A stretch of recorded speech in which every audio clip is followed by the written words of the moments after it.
Welcome back to another episode of Console Confessions, where the controllers click, the key blasts fly, and the petty revenge stories hit harder than a spirit bomb.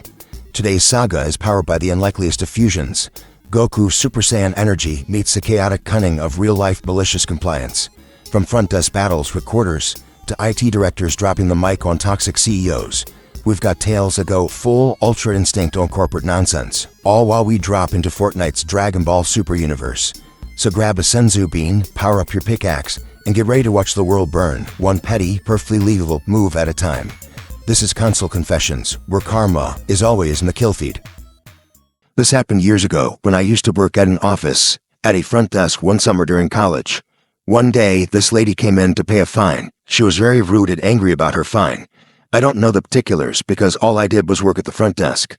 She decided to try a little malicious compliance. Her fine was about $250, and she said she was going to be paying in quarters. I knew I had to comply since we're supposed to accept any legal tender. I took the bags from her, but realized that she had unrolled every single rule of quarters. She said that since we want to waste her time with a stupid fine, she will also waste our time. Tried to beg her not to do this to me since I had nothing to do with her fine. She didn't care and said that we're all evil. She smirked and said, "One band, one sound." I realized then that there was no reasoning with her. I was furious, but I began counting one by one. We were interrupted by multiple phone calls and customers, so I had to restart a few times. She started to realize how long this would take. She tried to stack the quarters to help me count faster, but I told her that it was my job, that I couldn't just take her word that the stacks were correct, and I had to do it one by one like she asked for. Two others came in, paid and left while she was still standing there. She started getting mad, saying that I was wasting her time on purpose. I told her that we don't have a coin counter, so this is how long it would take. She threatened to call the police. I told her to go ahead, and then I'll have to restart when they get here, so I can be sure to get an accurate count.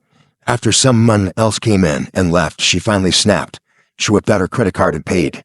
As she was leaving, she snatched one of the bags of the counter, but the handle gave way, spilling the coins all over the floor. She scooped up what she could, but left a good chunk. I told her she was littering, as she flipped me off. I got a broom and swept up the coins. There was about 192 quarters in the floor.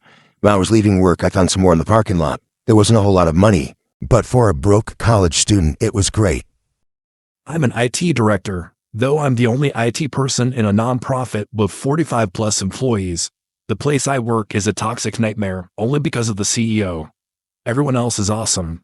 I didn't want to leave my job and my coworkers, but I was left with no choice. I was quiet quitting for several weeks while I interviewed for new positions. I took home all personal items from my office. The job market for an IT person of my caliber is like Candyland right now. I quickly found a new position, and the day they officially welcomed me to the new company, I submitted my 2 weeks notice. Granted, I have been considering giving no notice and leaving with a fire and brimstone approach, but I read a lot of articles about resignation letters and avoiding any negativity, so I backed off and just gave a boilerplate 2 weeks notice resignation letter. Nothing positive, nothing negative. A coworker who wears several hats was tapped to be an interim director.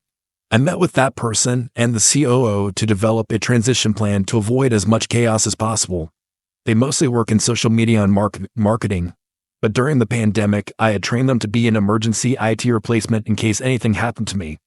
Though they will be okay for a few weeks, they simply do not have the experience to do all the things I do: network administration, systems administration, help desk, web development, app development, the works. I happen to be a unicorn of sorts, an IT generalist that has done it all. We met with the CEO in a cramped office to review the transition plan.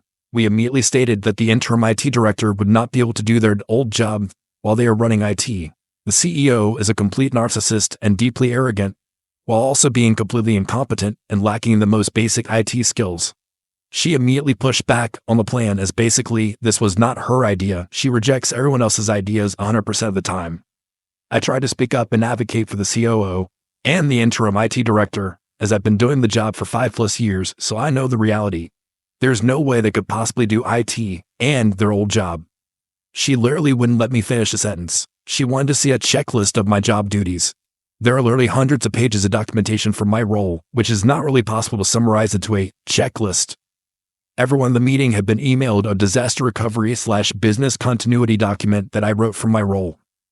We referred her to the doc that everyone else was looking at. She complained that it hadn't been printed out for her. My lady, everyone else in the meeting had their laptops open with the doc. I simply turned my laptop around and gently pushed it toward her. She flew off the handle. She wanted to print and copy. Also, she said, "You are not being helpful."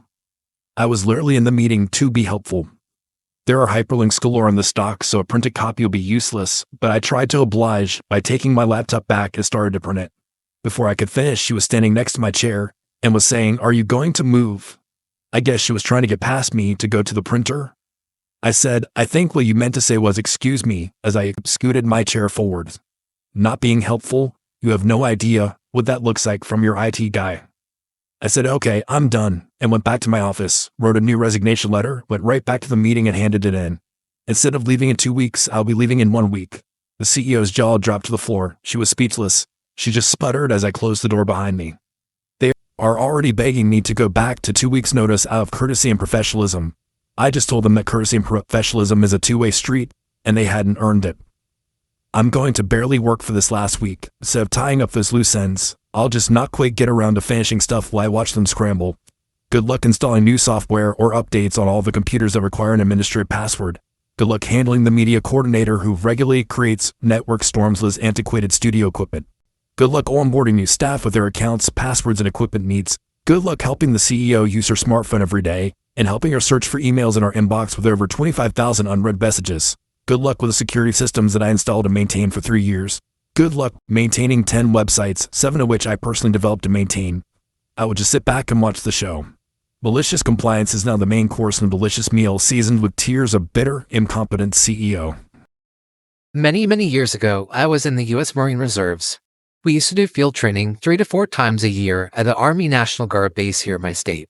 When we did that, an advance party would go up the day before to get everything set up so that when the unit arrived, they could roll into training and not waste time setting up. This particular time, I was the NCO in charge. We spent the day working, getting barracks set up, and getting the training ranges ready. That evening, I took everyone to the E-Club for evening chow, dinner for all you civilians. Afterwards, a couple of the Marines asked, since we were pretty much done for the day, can they have a couple of beers from the E-Club bar? I said okay, but only 2 beers, no more. I didn't want a bunch of drunk and hungover Marines the next morning. I stepped outside to make a call back home to my girlfriend. Come back in 10 minutes later and saw their compliance. Each had ordered 2 of the Foster oil can beers. A normal size can or bottle is 12 ounces. The Foster's oil cans were 24 ounces. They were like, "Sergeant, you said only 2 beers. Never anything about what the size." Everyone was laughing, including me. I have a friend, Ted, who 6 or 7 years ago was 64 and considering a retirement. Ted worked in health analytics for a large metro health organization. He would look at patient data and see ways to improve patient outcomes and gain funding. Each month, he would email the relevant department heads links and data for government grants or funding applications. A year prior to this, Ted got a new boss, Sally, who didn't appreciate what Ted did. She pretty much ignored Ted except for telling him that all the data and reports go to her and no one else, and that she would deal with it. The organization was declaring a restructure with lots of job losses. They were extremely determined to see this through. Ted was to be redundant. In a meeting, Sally tells Ted his work is useless and he's of no use to the organization. She tells him she hasn't opened any of his reports in a year and that it clearly shows that he doesn't matter to the organization, and in 3 months he'll be redundant and receive a handsome package over a year's pay. She was rude to Ted and HR asked her to leave. It was decided that Sally would no longer deal with Ted. The union was putting in a decent fight to slow down the restructure, so Ted made an offer to HR that he wouldn't fight the redundancy if it would pay him 3 months sick leave and then its retirement. They agree, but insist that he does a full data sweep for patient confidentiality reasons, and in the next 2 days, his sick leave would start. Cue malicious compliance. Ted backed up a copy and then would bring IT, who would delete every file, all on his hard drive and now on a server. He was not so tech savvy. And physically destroy his hard drive. He also asked them to search through any unopened emails he had sent and delete them off the server. IT wiped every last trace of Ted from the system. Ted gave the copy of his data to the internal auditors on his last day. On Ted's last day, he also discovered that Sally didn't know he was going on sick leave. She rings with the sweetest pie voice saying, "Hey Ted, I need to look at those numbers you sent me as I can't find them. The auditors say we are $2.2 million short of funding this year, and you might be able to help out." Ted replies, "Sure, but ring me tomorrow." He leaves and retires happily ever after. Sally apparently cannot find Ted's data in the coming weeks. He had ignored her calls while he was on sick leave.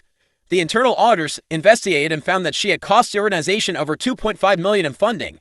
At the same time, complaints came from department heads about Ted's retirement. Someone forwarded Ted an email a couple months later from the CEO stating after a brief conversation with Sally, she has decided to look for other opportunities. I live in the US and I own an IT support company. Many years ago, I used a cell phone company named Nextel. They had this great push-to-talk feature that turned your phone into a walkie-talkie, which was perfect for communicating with coworkers in my IT work. However, their customer service was a nightmare. Anytime I needed to contact them, it would take at least 30 to 40 minutes on hold. Eventually, I had to switch to a cheaper service, which meant getting a new number. And now you can port your number to a new carrier, but back then, you had to change numbers if you switched carriers. I canceled all the phones on our plan except for mine, which I downgraded to an emergency plan, costing about $10 a month. I left the old phone plugged into my office and sent my voicemail message to instruct callers of my new number. The phone just sat next to my desk on a shelf, plugged into a charger, so I could see if anyone called. I could also hear the phone make a sound when it disconnected from the cellular network, and then a different sound when it connected to the cellular network. It connected and disconnected constantly there in my office. I would estimate that it only stayed connected to the network about 50% of the time. After 6 months, I decided to cancel it. I had to wait on hold for the customary 30 to 40 minutes just to cancel my service. After telling the service rep that I was always dropping off the network and that I'd already switched services, they verified the service problems on my account and canceled my entire plan. I wasn't under any contract at the time, so there was no problem canceling my service with Nextel. As expected, I got my final bill. It was somewhere around $10 since that was my monthly plan, just the emergency plan, and I didn't make any phone calls. I paid the bill and was happy to be done with that carrier. Then, the next month, I got a bill for 4 cents. Yes, just 4 cents. I figured it was a clerical error and ignored it, expecting them to write it off. But no, each month another bill for 4 cents arrived. I was incredulous.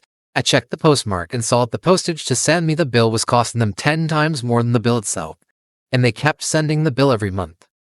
I could have paid the bill, but it seemed ridiculous to write a check for 4 cents and spend more on a stamp.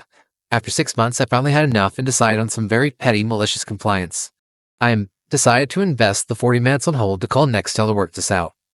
By golly, if they wanted my 4 cents, I would give them my 4 cents. I planned to wait on hold for 40 minutes and pay the 4 cents with a credit card, knowing it would cost them more in fees. I told my wife about the plan, thinking it was perfect malicious compliance. But my wife, the true master of malicious compliance, suggested an even better idea. Call and ask if I could make payments on the 4 cents, splitting it into 2 payments on my credit card. Oh my God, I was in the presence of malicious royalty. I called, waited on hold for 40 to 45 minutes, and finally got through to a representative. The representative sounded like one of those airport terminal attendants who act like they are checking your reservations, but instead they are writing a Stephen King-length novel. I could hear them clickety-clackety sound on the keyboard.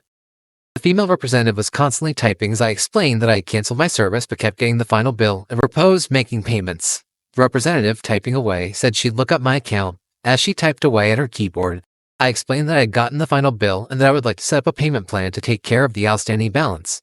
I told her that I would like to pay half of my credit card today and pay the remaining half the following month. She was agreeing with me and typing away when suddenly she stopped typing and went quiet. "Sir," she said. "Yes," I replied. "Are you aware of the balance amount?" "Yes," I said. 4 cents? She asked. "Yes," I said. "I figured that you really wanted the 4 cents because you kept spending all this on postage to send me bills each month. So I'm just calling you to take care of it." After a brief silence, I heard the clickety-clack of the keyboard again. She said that I would not have to worry about the balance because she was writing it off. I insisted on giving my credit card for the first half of the payment, but she firmly dismissed it and assured me I wouldn't get any more bills.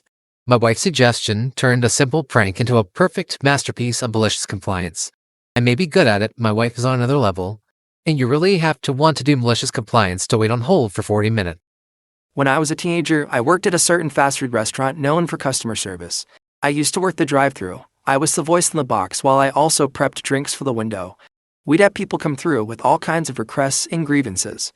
One day, I was taking a woman's order and she added a bottle of water.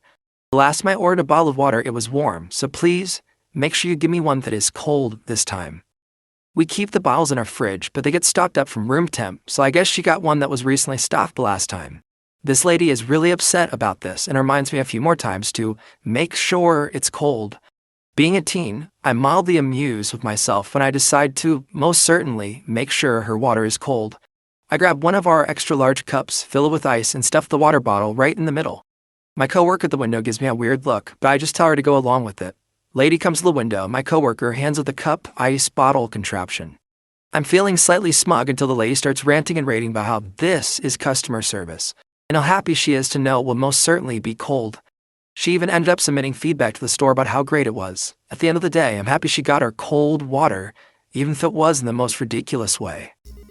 And that's a wrap on today's console confessions, where the wins were petty, the losses were deserved, and the energy was over 9,000. From workplace justice to quarter-counting vengeance, we've proven once again that you don't need a final flash to wreck someone. Just a little policy and a lot of patience. If you enjoyed watching these stories unfold with some Super Saiyan swagger, drop a like, charge up that sub button, and hit the bell like it's Frieza's face. Until next time, keep your belts tight, your aim steady, and remember, malicious compliance might not win the match, but it will win the moral victory. Catch you in the next drop zone. Console Confessions, signing off.